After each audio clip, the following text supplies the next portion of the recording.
Presiden terpilih Prabowo Subianto diprediksi akan memiliki Prabowo efek lebih dominan ketimbang Presiden Jokowi saat gelaran Pilkada November mendatang.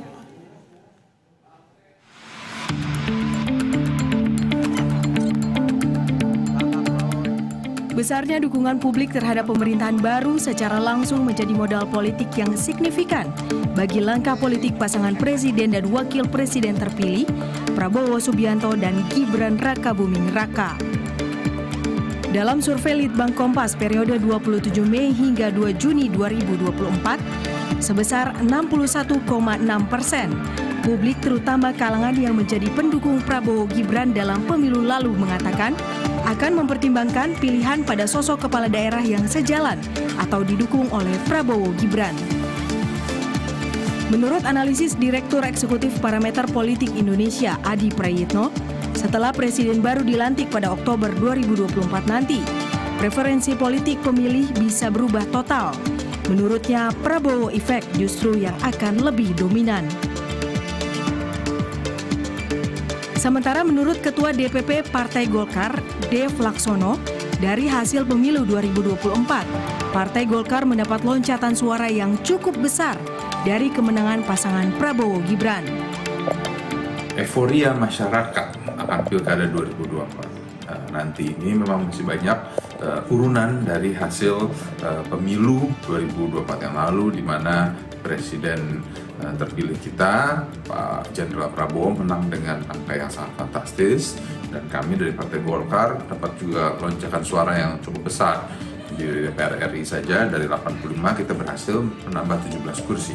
Nah, euforia yang luar biasa ini banyak yang coba dikait-kaitkan untuk menjelang ke pilkada nanti. Dan itu adalah hal yang lumrah, mengingat kepercayaan masyarakat yang juga begitu tinggi kepada para calon dan juga kepada Pak Prabowo. Dan ini akan terus dibangun untuk menjelang pemilu nanti.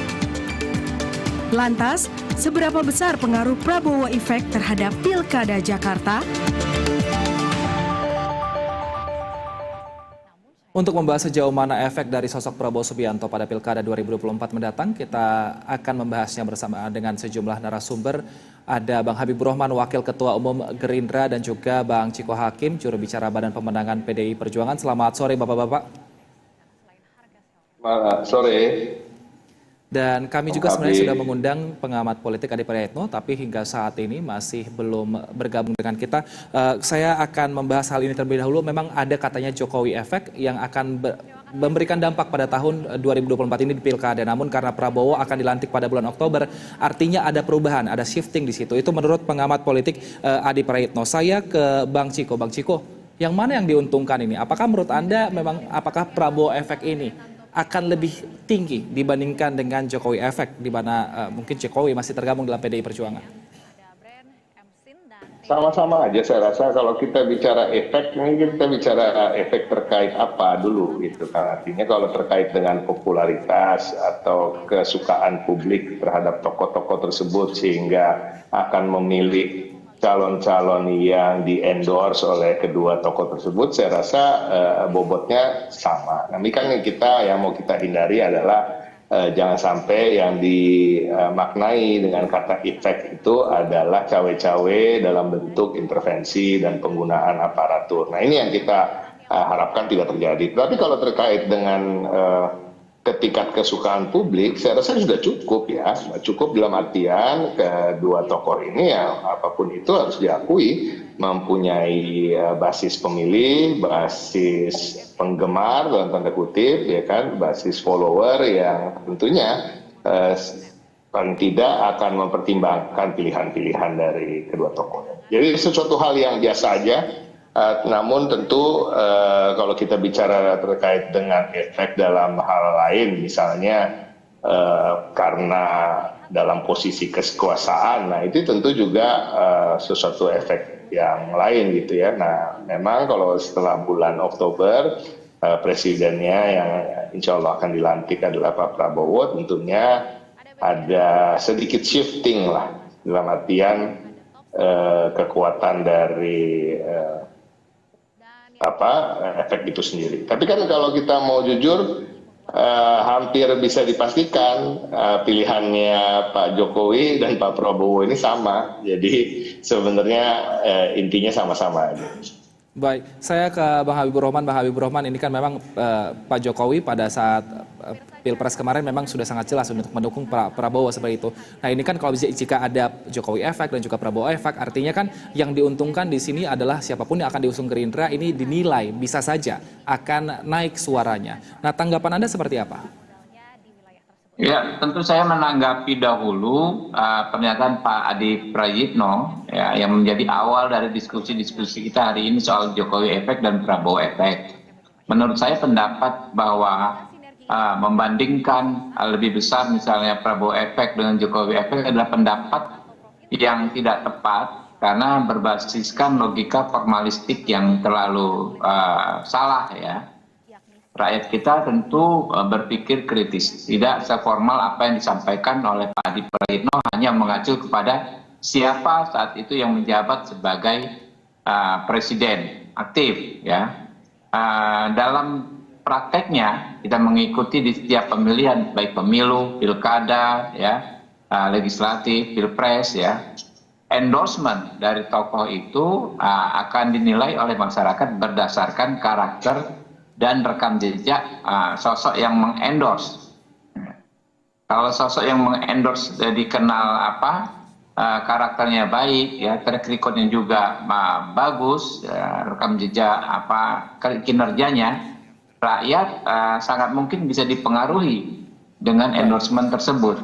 Contoh di daerah saya ya ada anak mantan wali kota yang mencantumkan nama orang tuanya, ya, putri kandung bapak ini misalnya, di billboard dan alat peraganya, itu berpengaruh. Karena ayahandanya dahulu, 5 tahun, 10 tahun yang lalu ketika menjabat wali kota, bekerja baik. Jadi endorsementnya berjalan. Gitu. Nah tapi, ya, seberapa besar pengaruh endorsement tersebut? Tentu dalam setiap kontestasi yang paling penting bukan endorsement, yang paling penting adalah sosok ya si calon tersebut sendiri ya. Nah, adapun kalau dibanding-bandingkan Pak Prabowo atau Pak Jokowi mana yang lebih tepat, menurut saya sama-sama kuat, sama-sama besar pengaruh dua orang ini. Karena dua orang ini sama-sama punya karakter yang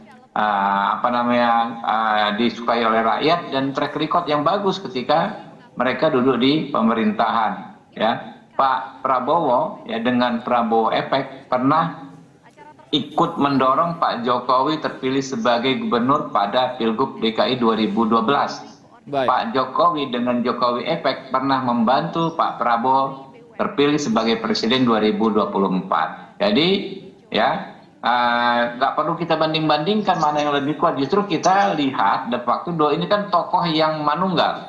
Tokoh yang seia sekata ya. Jadi Prabowo Jokowi atau Jokowi Prabowo efek saya pikir inilah yang cukup akan besar ya, membawa orang-orang yang di-endorse supaya bisa kompetitif. Adapun mau menang atau tidak kembali ke sosok ya calon kepala daerah atau wakil kepala daerah yang bersangkutan.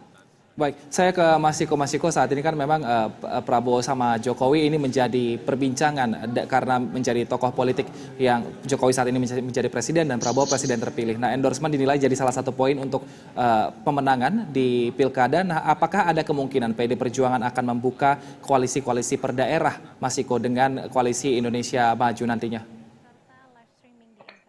Kita sama sekali tidak menutup diri ya menyikapi pilkada ini. Pilkada ini kan ada 545 total ya kan, ada yang provinsi, ada yang tingkat kabupaten kota. Jadi pada prinsipnya sampai hari ini PD Perjuangan sama sekali tidak menutup diri, terbuka untuk berbicara dengan partai manapun, membuka kesempatan untuk bekerja sama secara politik dengan partai manapun. Dan saya kebetulan berada di tim pemenangan Pilkada 2024 PD Perjuangan. Juga mencermati bahwa di banyak daerah, contohnya gitu, banyak sekali kader Gerindra yang mendaftar juga ke kantor-kantor DPC maupun DPD kami. Begitupun sebaliknya, gitu kan, kader kami juga mendaftar. Gitu. Jadi ini suatu hal yang biasa. Sampai hari ini kalau kita bicara soal Jakarta misalnya yang digadang-gadang seakan-akan sudah ada kerjasama politik yang pasti hanya berisikan partai-partai tertentu, saya rasa sampai hari ini sebenarnya masih cair dan masih terbuka untuk partai-partai politik bisa bersatu atau bisa bertanding satu sama lain. Ini hal yang biasa aja. Baik, tapi kan ini kan oke, mungkin pemilihan tinggal beberapa bulan lagi, namun hingga saat ini belum ada nama-nama yang betul jelas yang diusung oleh masing-masing partai. Saya ke Bang Chiko. Bang Chiko, sebenarnya apa pertimbangan mengapa partai hingga saat ini masih belum ada mengusung nama-nama orang yang akan dimajukan dalam pilkada, khususnya di provinsi-provinsi besar seperti Jakarta, Jawa Timur, dan juga Jawa Tengah? Mungkin karena itu provinsi-provinsi besar, artinya ada hal-hal yang memang harus betul-betul diperhatikan, yang betul-betul harus dikhususkan terkait dengan permasalahan-permasalahan di daerah tersebut, tantangan-tantangan ke depannya. Artinya ketika mencermati, menggodok, menyoroti, dan menjaring calon-calon memang harus betul-betul cermat, memilih betul-betul yang mumpuni, karena kita bukan bicara hanya soal menang, tapi juga ketika menang apakah mampu untuk menjadi pemimpin yang baik untuk daerah tersebut. Dan kedua juga ada pemikiran yang lebih pragmatis, misalnya bagi partai politik tentunya akan berpikir untuk kepentingan elektoral di 2029. Nah, hal-hal ini kan juga menjadi variabel-variabel yang menjadi perhitungan. Jadi sampai hari ini saya memberikan contoh partai kami ya, PDI Perjuangan gitu. Kalau di Jakarta kami inginnya tentu karena kami merasa kami mampu dan pernah terbukti juga mampu menjadi pimpinan di provinsi ini, dan juga hasil pileg juga kami selalu signifikan di DKI Jakarta. Artinya kami merasa pantas untuk bisa mengusung calon gubernur atau calon wakil gubernur dari kader internal. Nah, ini juga di internal ada lebih dari 5 nama yang kita godokkan. Ini tidak semudah itu tentunya, apalagi kita juga ke depannya harus bekerja sama secara politik dengan partai lain. Artinya apakah juga bisa diterima oleh partai lain dan lain-lain. Jadi semua partai politik saya rasa betul-betul berhati-hati, dan hati-hatinya ini sebenarnya lebih untuk kepentingan rakyat banyak. Karena memang untuk memilih pemimpin ini nggak boleh main-main. Saya ke Bang Habibur Rahman. Bang Habibur Rahman, mengapa hingga saat ini juga Gerindra masih belum menyampaikan nama-nama yang akan diusung yang akan bertarung dalam Pilkada 2024? Apalagi kan ada salah satu faktor yang akan mendukung pemenangan, yaitu adalah faktor endorsement tadi dari Pak Prabowo. Kalau bukan hanya Jakarta yang kami belum menentukan paslon ya, hampir sebagian besar saya pikir 90% daerah, 34 provinsi dan 500 sekian kabupaten kota kami belum punya calon definitif ya. Karena sebagian besar partai juga belum punya calon. Jadi proses dinamika pencalonan ini kan memang begitu. Ya, walaupun ada partai politik yang perolehan suaranya di kursi di DPRD memenuhi kuota pencalonan, tapi de facto untuk menang hampir nggak ada partai politik yang berani maju hanya dengan satu partai, ya harus berkoalisi. Nah, belum lagi ada dinamika soal penunjukan kadernya yang mana, ya. Lalu kalau kadernya pas tidak ada di daerah tersebut juga mesti dipikirkan siapa yang perlu dicalonkan, karena memang nggak gampang, ya. Apalagi setelah pileg kemarin banyak yang dahulu diperkirakan sosok-sosok yang mau maju pilkada ternyata maju pileg menang, ya nggak mau lepas pilegnya gitu. Nah, ini problem juga bagi semua partai. Sekarang kan melihat hampir semua daerah itu agak-agak sepi animo orang untuk maju gitu kan, saling tunggu menunggu ya. Belum pada deklarasi, hampir belum ada yang deklarasi. Nah, ini fenomena di semua partai saya pikir, karena memang situasi politiknya kurang lebih sama. Baik, kami akan nantikan Mas Chiko dan juga Bang Habibur Rahman siapa-siapa saja yang akan diusung, dan kita akan nantikan juga seberapa besar efek dari Prabowo dan juga Jokowi dalam Pilkada 2024 ini. Terima kasih atas waktunya, Mas Chiko dan juga Bang Habib. Selamat sore, sehat selalu.